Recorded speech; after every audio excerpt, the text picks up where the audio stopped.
The headline is he is no longer going to be the majority leader as of July 31st, perhaps sooner, but certainly as of July 31st. And the House Majority Leader came out of a meeting with his entire Republican caucus. It was about 30 minutes long, and it was clear that he didn't have much to say about, any hard feelings, any hand-wringing, at least not in public. It was all intended to be upbeat, kind of a we did our best message.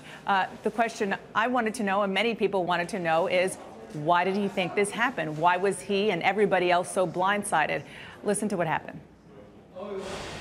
I'm sure you've done some reflecting in the past 24 hours.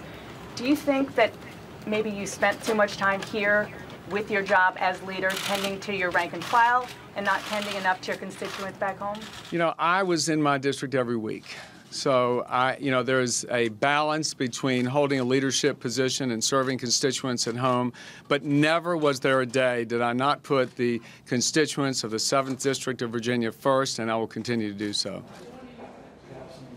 So he insists it's not that he failed Politics 101, Wolf, that he didn't go home enough. It's certainly not that far, not like other members of Congress. He just has to drive a few hours south of Washington. But I think beyond the physical nature of being in his district, what many people are looking at is that he wasn't there with regard to his head in the Republican and the conservative game. Didn't understand the fervor of the grassroots. Wasn't very much, but it was enough when you look at the low turnout of this election, the fervor to get rid of him as their lawmaker, as their leader across the board.